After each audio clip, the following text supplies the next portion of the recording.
তিলকে দিয়ে তালনা বানিয়ে বানাও দেখি কপি, দেখবে খেতে দারুণ মজার, সবাই করবে তোমায় কপি। তিলে তিলে উত্তম হবে ফুলকপির তিলোত্তমা, একবার স্বাদ করলে সবাই বলবে ও মা।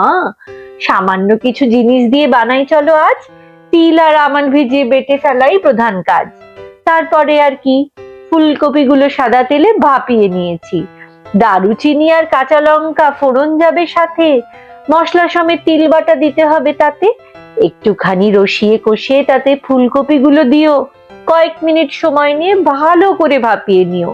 ব্যাস আর কি, তিলোত্তমা ফুলকপি আমরা বানিয়ে ফেলেছি। একটু জায়ফল জয়িত্রী গুঁড়ো আর ঘি দেব ছড়িয়ে, দেখো বাপু তেল ঘি যেন বেশি না যায় গড়িয়ে। এই রান্নায় ফুলকপি যায় রঙ্গে, তিল সেনাপতি রূপে থাকে তার সঙ্গে।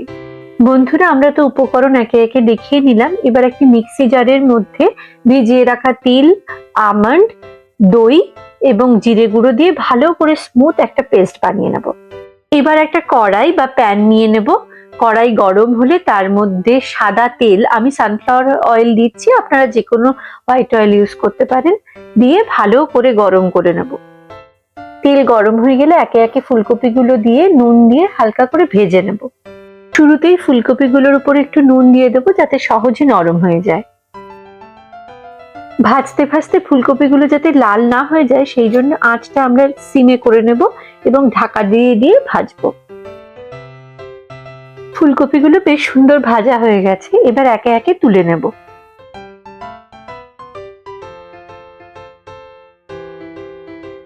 এবার ওই গরম তেলে ফোড়ন হিসাবে একটি কাঁচা লঙ্কা এবং সিনামন স্টিক বা দারচিনি দিয়ে দিচ্ছি। এবার তেলের উপরে সিনামন আর কাঁচা লঙ্কার সাথে 1 চামচ মতো আদা বাটা দিয়ে দেবো। আমি আদার সঙ্গে কিন্তু লঙ্কা বেটে রেখেছি। তেলের উপর আদাটা একটু নাড়াচাড়া করে যাতে পুড়ে না যায় তাই সামান্য জল দিয়ে দেবো। এরপরে গ্রাইন্ড করে রাখা তিল, বাদাম আর মশলার যে স্মুথ পেস্টটা আছে সেটা অ্যাড করে দেবো। যেহেতু তিল আর বাদাম বাটা আছে সেহেতু কড়াইয়ে লেগে যাওয়ার সম্ভাবনা খুব, তাই ক্রমাগত খুন্তি দিয়ে নাড়িয়ে যেতে হবে। এইবারে আমরা প্রয়োজন মতো নুন, আমি এখানে 1/2 চামচ নুন দিয়ে দিচ্ছি। এইবারে ধিমে আঁচে ঢাকা দিয়ে কিছুক্ষণ রান্না করে নেব। গ্রেভিটা বেশ কষানো হয়ে গেছে, দেখতেই পাচ্ছেন একটু তলায় ধরে ধরে যাচ্ছে। যাতে আর তলায় বেশি না লেগে যায় তাই জন্য আমরা একটু জল দিয়ে ভালো করে নেড়ে নেব। এবার হালকা করে ভেজে রাখা বা ভাপিয়ে রাখা ফুলকপিগুলো দিয়ে দেব।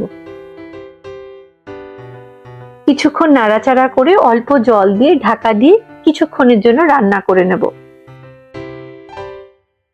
আমরা প্রায় রান্নার শেষের দিকে পৌঁছে গেছি। যেহেতু নিরামিষ তরকারিতে আমরা একটু মিষ্টি পছন্দ করি তাই আমি 1 চামচ চিনি দিয়ে দিচ্ছি।